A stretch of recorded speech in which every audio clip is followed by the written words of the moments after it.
A'udzubillahi minasyaitonirrajim. Kita ambil 36. Wa uhiya ila Nuhin annahu lan yu'mina min qaumik illa man qad amana fala tabta'is bima kanu yaf'alun. Ayat 37. Wasna'il fulka bi'ayunina wa wahyina wa la tuqatibni fil ladzina zalamu an innahum mughraqun.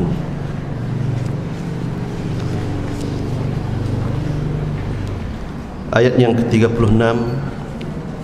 Wa uhiya ila Nuhin annahu lan yu'mina min qaumik illa man qad amana fala tabta'is bima kanu yaf'alun.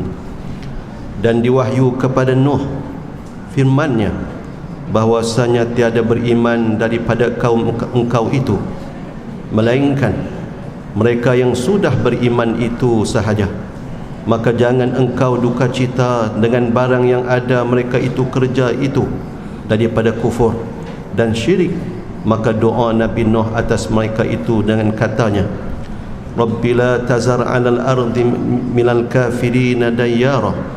Hai Tuhanku, jangan engkau tinggal atas bumi ini daripada segala kafir-kafir itu seorang pun, iaitu kemudian daripada ia kena pukul oleh kaumnya hingga tiada sedar, dibungkus dengan belulang, dibawa di rumah, disangka mati. Maka keluar ia hari yang kedua, menyeru mereka itu kepada Allah, dan terkadang dicekik oleh mereka itu dengan tali hingga pengsan. Maka tak kala sedar kata ia, Rabbighfirli liqaumi fa innahum la ya'lamun. Hai Tuhanku, ampun bagi kaumku ini, maka bahawa mereka itu tiada ketahui aku Rasul engkau. Begitulah lama 950 tahun, 9 kurun berpanjangan mereka itu pada maksiat dan bala. Tiada datang satu kurun melainkan yang kemudian terlebih lagi. Kata yang kemudian, Syekh inilah dengan tok nenek kita dahulu gila semacam inilah, gila semacam inilah tiada terima daripada suatu. Kata Nuh bahwasanya aku seru kaumku ini siang malam, maka tiada bertambah melainkan jauh. Maka terima Allah doanya, maka terima Allah doa Nuh firman-Nya. Ayat yang ke-37. Wasna'il fulka bi'ayunina wa wahyina. Dan firman dan perbuat olehmu akan bahtera daripada penglihatan mata kami dan pelihara kami dan wahyu kami, ajar engkau perbuat bahtera itu. Fa wala tuqatibni fil ladzina zalamu innahum mughraqun. Dan jangan engkau khitab akan daku lagi pada segala kafir-kafir ini, bahawa mereka itu akan dikaram dalam air.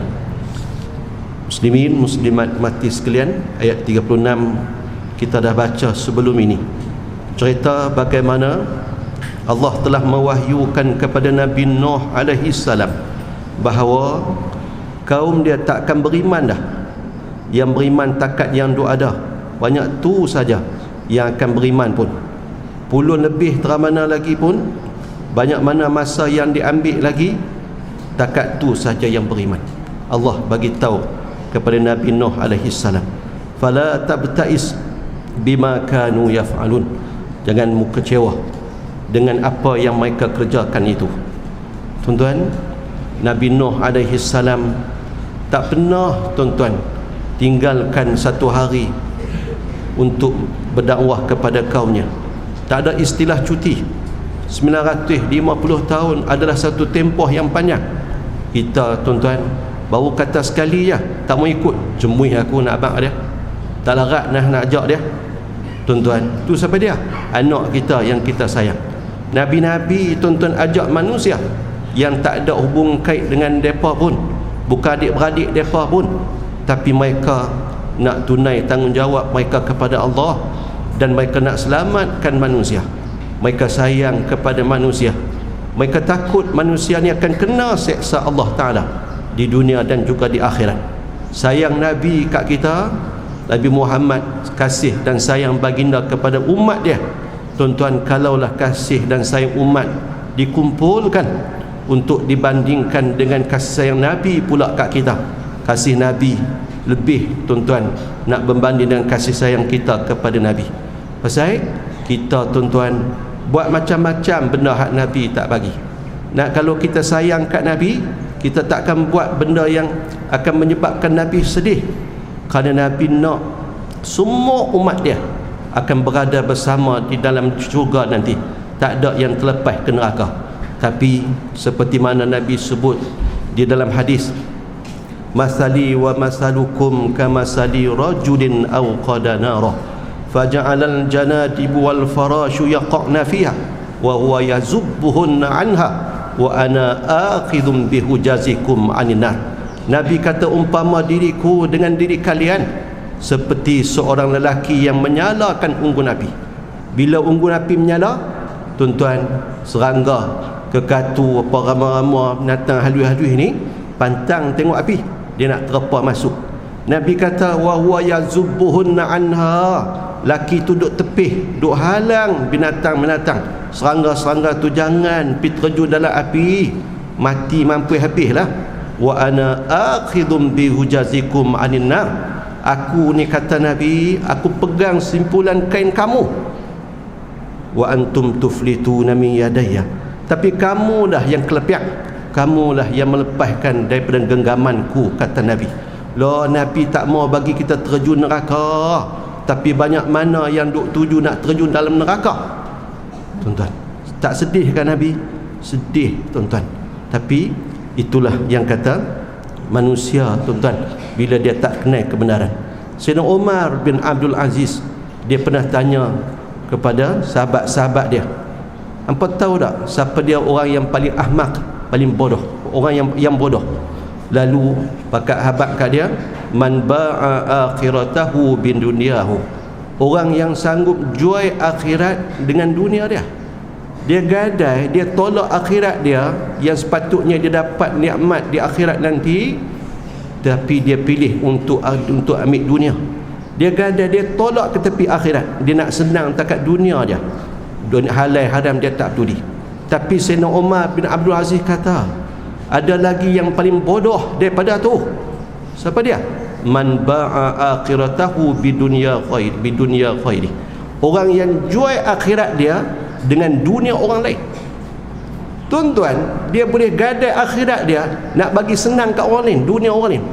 Tuan-tuan, dia dengar kata isteri dia, ataupun isteri dengar cakap suami dia, sedangkan yang dia dengar tu benda yang salah di sudut hukum. Dia gadai akhirat dia pasal apa? Nak bagi dunia kat isteri, nak bagi dunia kat anak-anak, nak bagi dunia kat suami. Dia berkawan dengan orang, dia sanggup ketepikan suruhan agama pasal apa? Nak ambil jaga hati kawan. Ni orang yang jual ada akhirat dia demi untuk dunia kawan dia. Dia tak boleh apa pun. Sayyidina Umar kata ni orang paling bodoh, jual akhirat dia demi bagi senang kat orang. Tuan-tuan, rakyat yang bodoh ialah rakyat yang jual akhirat mereka untuk bagi dunia kepada pemimpin. Kita tak mau jadi macam tu. Anak-anak korbankan dunia untuk dapat bagi akhirat kat mak ayah. Jangan kamu fikir dunia kamu je, seronok kamu je. Kamu kena jadi anak yang fikir, aku akan jadi anak yang akan pimpin tangan mak ayah masuk syurga. Jangan duk kira ambil tahu ayah dalam poket ada pedik tu. Jangan. Nabi-nabi ni sayang kepada umat, lebih-lebih lagi umat Nabi Muhammad. Sayang sangat kat umat dia. Ayat 37, wasna'il fulka bi'ayunina wa wahyina. Maka Allah firman kepada Nabi Nuh, buatlah kapal. Wasna'il fulka, buatlah kapal bahtera bi'ayunina, dengan mata, mana penglihatan kami, wa wahyina, dengan wahyu daripada kami. Maksudnya selian ataupun design untuk buat kapal itu kami yang tentukan. Macam mana nak buat, berapa tingkat ke, berapa luas ke, apa ke, berapa panjang, macam mana bentuk dia, semua kami tetapkan. Buatnya. Ada riwayat sebut tuan-tuan, Nabi Nuh alaihi salam tanam pokok ambil masa 100 tahun, dan bina kapal ni tuan-tuan 100 tahun. Wallahu alam. Tapi Allah kata buat kapal. Tuan-tuan, buat kapal di tempat yang tak ada air, tuan-tuan, tu akan jadi fitnah besar. Allah kata buat kapal. Nabi Nuh tak petikai bila Allah Ta'ala suruh sedemikian. Kerana apa? Tu adalah arahan daripada Allah. Bi'ayunina. Tuan-tuan, bi'ayunina ni dengan mata kami, bukan maksudnya tuan-tuan mata Allah Ta'ala tak. Ni ulama kata seperti mana Dr. Wahbah Zuhadi sebut dalam tafsir Munirnya, lil azamah, li ta'zim, untuk membesarkan bahawa pembinaan kapal ni ada sesuatu yang besar, sesuatu yang istimewa, kerana dalam perhatian Allah Subhanahu wa ta'ala, pembinaan dia dalam selian, dalam jagaan Allah Ta'ala.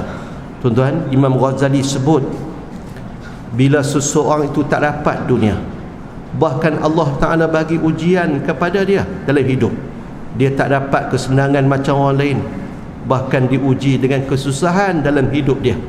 Dia ada orang yang Allah beri kedudukan yang tinggi di sisinya sebenarnya, kalau orang tu betul sabar. Orang tu diangkat kedudukannya di sisi Allah Ta'ala. Orang tu orang yang istimewa di sisi Allah Ta'ala. Pasal apa? Tuan-tuan, kata Imam Al-Ghazali, Allah berfirman dalam surah Tur, wasbir li hukmi rabbik fa innaka bi'ayunina. Sabarlah dengan hukum kami, dengan ketetapan kami, sesungguhnya engkau besar di mata kami.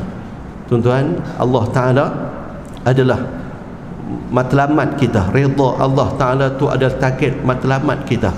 Bila seorang hamba tu tuan-tuan, dia beriman dan dia redha dengan Allah Ta'ala, takdir apa pun kat dia, bila Allah Ta'ala uji dia, tak kira lah ujian yang dia terima, tapi dia faham tu adalah datang daripada Allah Ta'ala.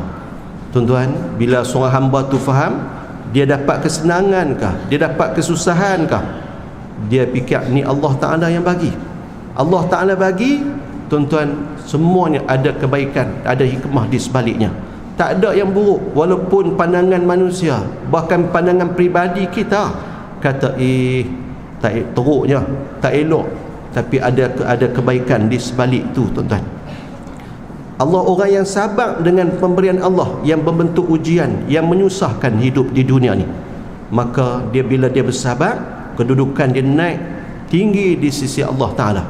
Orang yang bersabar dengan ketetapan Allah, Allah kata fa innaka bi'ayunina. Nak tunjuk kata Allah pandang sungguh ke hamba tu bila mana dia redha, dia bersabar dengan apa yang Allah timpakan kepada dia. Muslimin muslimat mati sekalian, kemarin saya cerita di kuliah Muslimat surah Benang Dalam. Cerita ni saya baca minggu lepas bila kawan friend Arab, orang Mesir tapi duduk di Dubai. Saya suka perkongsian yang selalu dia buat, memberikan kisafan banyak. 2 minggu lepas dia share, tuan-tuan, dia sebut ulama menyatakan bila Nabi menyebut bila kita sembahyang di Masjidil Haram sunat ataupun fardu, maka ganjarannya ialah 100,000 sembahyang, 100,000 pahala. Tuan-tuan, oi banyak tu satu sembahyang, sama dengan 55 tahun 9 bulan 20 malam. Satu kali sembahyang je di Masjid Haram. Subhanallah. Bamik baru balik Mekah buat umrah, untung 5 waktu clear apa main duh itu. Satu fardu, kita ambil satu fardu lah, hak sunat macam tu lah juga. Satu kali sembahyang sama kata ulama dengan 55 tahun 9 bulan 20 malam. Kita hidup boleh kah? Belum tentu sampai umur tu kalau hak tak sampai lagi. Kalau sembahyang 5 waktu sehari semalam di Masjidil Haram sama dengan 277 tahun 6 bulan 10 malam. 277 tahun 6 bulan 10 malam. Adakah siapa hidup sampai 277 tahun ni? Tu 5 waktu. Pergi umrah 24 malam, 7 malam, 7 hari ke dalam 6 malam. 6 malam. Oi, banyak. 6 kali 3, 6 kali 5, 30. Oi, jenuh kira pahala banyak kan. Tapi tuan-tuan, nak banding dengan pahala yang terus kita dengan Allah Ta'ala, dengan kita tolong orang, seperti mana Imam Abdul Qadir Jalani sebut, imla'ul batil ja'i' afdalu min bina'i alfi jami'. Mengenyangkan perut orang yang lapar lebih afdal, lebih baik daripada kita membina 1000 buah jami', 1000 buah masjid. Pasal apa? Pasal kita tolong orang. Kita buat dosa dengan orang banding dengan dosa buat dengan Allah Ta'ala. Kita dosa dengan Allah banding dengan dosa kita buat dengan orang. Nak minta ampun dosa dengan orang lebih payah daripada minta ampun kepada Allah direct. Sangkut dengan orang. Macam itulah pahala. Pahala amalan yang direct dengan Allah Ta'ala dengan pahala yang kita dapat melalui orang. Melalui orang tu pahala dia berganda-ganda walaupun kita tak sedar. Tuan-tuan, orang yang sama, Hafiz Omar Hafiz ni, dia cerita, dia kongsi minggu lepas saya baca tuan-tuan, cerita tu mengasyikkan bagi saya lah, pasal dia sangkut banyak benda berkaitan dengan selawat. Tuan-tuan, dia kongsi cerita seorang syekh ni nama Muhammad Al-Hamid daripada Hamah di Syria. Dan kisah ni tuan-tuan berlaku sebelum Syria hancur. Lah ni Syria hancur dah, dihancurkan oleh presiden dia sendiri antaranya, iaitu Bashar al-Assad. Ayah Bashar al-Assad ni presiden Syria juga dulu, nama Hafiz al-Assad. Depa ni pemegang mazhab Syiah Nusairiyah, yang ulama Islam kata puak ni bukan Islam. Tuan-tuan, ayah kepada Bashar al-Assad presiden Syria ni, ayah dia dulu Hafiz al-Assad presiden Syria pernah tuan-tuan buat satu gerakan tentera bunuh 60,000 orang di Hamah. Pasal orang-orang tu menentang dia. 60,000 senang dia bunuh. Tuan-tuan, Syekh Muhammad Al-Hamid ni berasal daripada Hamah ni. Diceritakan Syekh Muhammad Al-Hamid ni dia pergi buat haji dengan orang-orang daripada kampung dan daerah dia daripada Hamah. Selesai buat haji di Mekah, depa nak balik ke Syria, depa mai ikut jalan darat dengan bas singgah di Madinah untuk ziarah Nabi SAW. Sampai lepas isyak masuk pi ke Raudhah semayang, lepas tu pi ziarah Nabi SAW. Habis lepas ziarah balik ke hotel semula. Dia kata malam tu bila dia tidur, dia mimpi Nabi mai jumpa dia dalam mimpi. Nabi sebut kepada nama seseorang dalam mimpi tu. Orang yang Nabi sebut tu dia kenal, tuan-tuan, pasal orang kampung dia. Apa Nabi sebut? Nabi pesan kepada dia, habaq kepada orang tu, bahawa Rasulullah SAW mengkabarkan berita gembira, sesungguhnya haji kamu dan haji isteri kamu Allah telah terima, dan Allah telah membina sebuah istana di dalam syurga di tepi istana Nabi SAW. Dia jaga daripada tidur terkejut, ketat. Pasal apa? Nabi mai dalam mimpi dia habaq tentang seseorang yang dia memang kenal.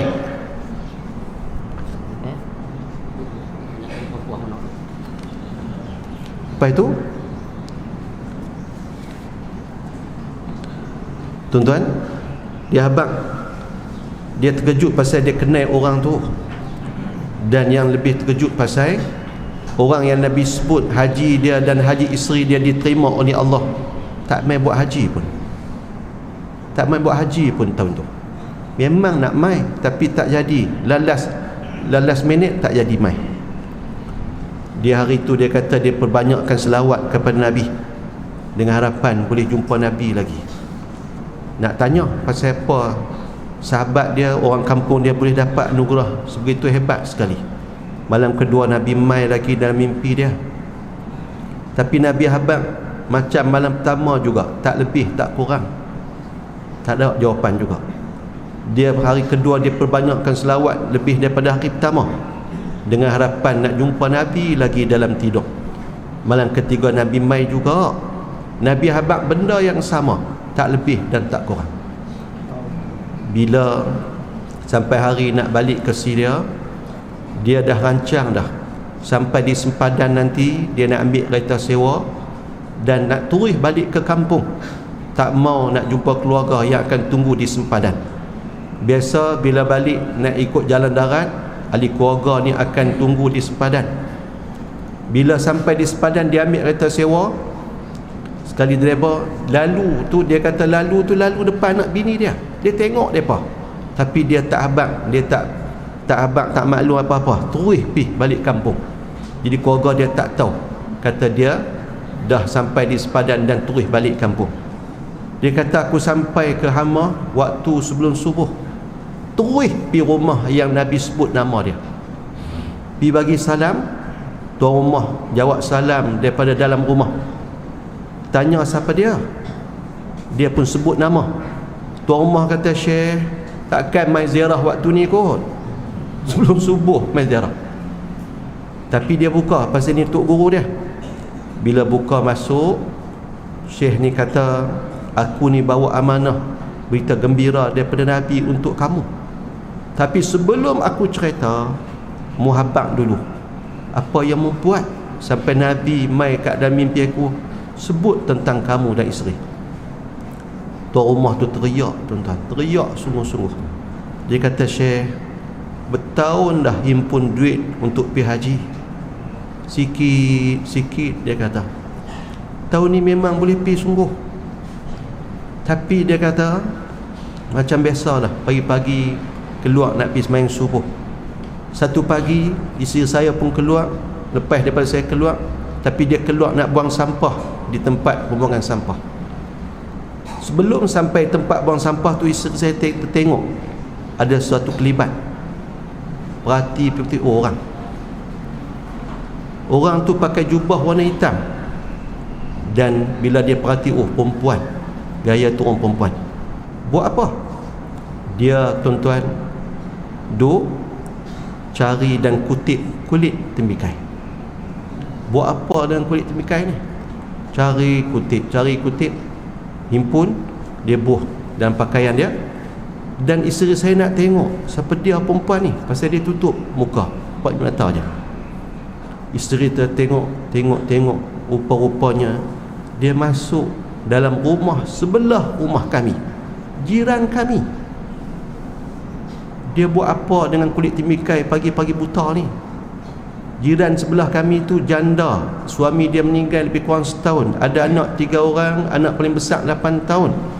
Isteri saya pun lepas buang sampah, dia turun balik nak tengok apa yang jiran tu buat dengan kulit tembikai. Naik atas bahagian rumah Arab tak ada bumbung kan. Kita pergi Mekah haji ke umrah, naik sidai baju atas bumbung, atas bahagian atas kan. Atas tu depa sidai baju, depa bela ayam itik, kambing pun kadang-kadang buat atas kan. Kadang-kadang musim panas tidur di atas. Jadi dia naik bahagian atas nak tengok bahagian bumbung, bahagian rumah jiran, boleh nampak. Naik tengok, dia tengok jiran sebelah yang janda tu potong kulit tembikai kecil-kecil. Lepas tu ambil roti yang nampak memang keras dah, banyak hari dah cara tu roti tu. Dia ambil, dia rendam dalam air. Dia campur dengan kulit tembikai tu. Lepas tu dia pergi gerak anak-anak dia, pujuk depa mangkit, pujuk depa makan dalam keadaan lapar. Isteri saya tengok terkejut, rupa-rupanya jiran sebelah lapar. Depa tak sedar pun. Dia turun balik masuk dalam rumah, teriak sungguh-sungguh. Saya balik daripada sembahyang subuh, tengok dia duduk teriak sakan. Bila tanya, dia tak jawab, dia kuih lagi teriak. Bila dia reda dah sikit, dia cerita daripada awal. Saya pula teriak sekali dengan dia. Akhirnya kami bincang nak tolong macam mana jiran ni. Keputusan kami ialah duit yang kami himpun selama ni untuk buat pergi haji, bagi kat dia lah, tolong dia dengan anak-anak dia. Tapi tak mau bagi dia sedar, kata kami yang tolong. Jadi satu pagi aku bawa bungkus duit tu, pergi lempak masuk ke atas pintu rumah. Bahagian luar ni dia, bahagian atas tu dia kosong, lempak masuk. Bila dengar dah jatuh, dan lepas tu dengar pintu bahagian dalam rumah tu dibuka, mana tuan rumah janda tu keluar. Saya terus masuk rumah semula, tak mau dia sedar, kata saya dan isteri yang bagi. Sampai sekarang Syekh, kami masih lagi bagi bantuan kepada dia tanpa dia sedar. Kami bagi tu kerana Allah Ta'ala Subhanallah, orang susah juga tuan-tuan, himpun duit bertahun-tahun untuk pergi buat haji. Tapi tuan-tuan, dia mengutamakan orang sebelah, jiran, janda dan anak-anak yatim yang ada di sebelah. Subhanallah, pengorbanan dia tu berbaloi. Bila Nabi mai dalam mimpi Syekh ni kata, Nabi mai dalam mimpi ku bagi tahu, dan Nabi sebut bahawa berita gembira yang baginda nak bagi tahu bahawa hajimu dan haji isterimu Allah Ta'ala terima, dan Allah telah membina sebuah istana di dalam syurga di tepi istana baginda. Subhanallah tuan-tuan. Tuan-tuan, jadi bukan nak sebut kalau itu tak ada pergi haji ya Ustaz, no. Dah kena ada usaha, ikhtiar, ada tekad. Tapi nak ceritanya membantu orang yang kesusahan. Cerita ni macam cerita zaman Sayyidina Abdullah bin Mubarak, cerita macam saya pernah cerita di Saudi juga, yang terbang pi ke Riyadh. Nabi mai dalam mimpi sebut malam pertama, sebut nama, malam kedua, sampai malam yang terakhir sampai sebut alamat Riyadh. Dia terbang pi cari tuan-tuan. Pasal apa? Orang tu tolong jiran sebelah yang juga janda, masuk duit tiap-tiap bulan dalam akaun, potong gaji dia sengap-sengap daripada akaun dia tanpa diketahui oleh jiran sebelah tu. Bahkan isteri dia pun tak sedar, kata suami ni duk tolong janda sebelah lillahi ta'ala. Tuan-tuan, moga-moga Allah Ta'ala merahmati kita semua. Dan kebetulan Ustaz Sobri dah pun sampai dan minta untuk kuliah Hawaii. Jadi saya akan bagi laluan kepada Ustaz Sobri Asyad untuk sama-sama kita mendengar insya-Allah buah-buah mutiara daripada apa yang akan disampaikan. Tuan-tuan, bulan 2 nanti antara program besar anjuran Madrasah Zubaidiyah, kita akan ada kuliah duha perdana hari Sabtu bersama dengan Ustazah Asma Harun. Ustazah Asma Harun macam itulah dengan Datuk Ustazah Nuafizah Musa. Jadi dewan ni kita akan utamakan muslimat lah. Orang lelaki boleh main, tak ada masalah kan. Tapi dewan ni untuk muslimat, pasal penceramahnya muslimat. Ustazah Asma Harun. Wallahu a'lam. Bismillahirrahmanirrahim. Alhamdulillah wassalatu wassalamu ala Rasulillah wa ala alihi wa sahbihi wa man wala. Rabbana zidna ilma wasi' fi rizqina wa barik lana fima razaqtana. Rabbana atina fid dunya hasanah wa fil akhirati hasanah wa qina azaban nar. Sallallahu ala sayyidina Muhammad wa ala alihi wa sahbihi ajma'in. Walhamdulillahi rabbil alamin.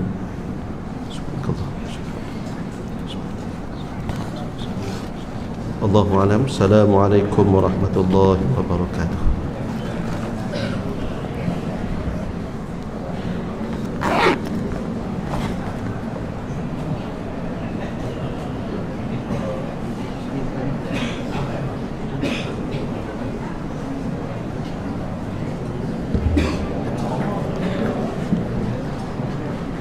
Assalamualaikum warahmatullahi wabarakatuh.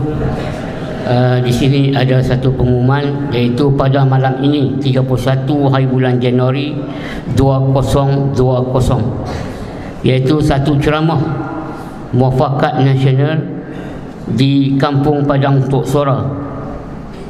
Yang penceramahnya yang berbahagia Dr. Ahmad Fakhruddin Fakhur Razi, Timbalan Postulia PAS Negeri Kedah. Yang berbahagia Ustaz Azizan Hamzah, yang Ketua PAS Kawasan Merbuk. Yang berbahagia Saudara Anwar Ahmad, Ketua Bahagian UMNO Merbuk. Dan yang berbahagia Saudara Noran Zamini bin Jamaluddin Pak Long, Naib Ketua Bahagian UMNO Pokosna, pada malam ini 31. Dan kita minta pakat-pakat pilah pada malam ini di Kampung Padang Tok Sora, insya-Allah.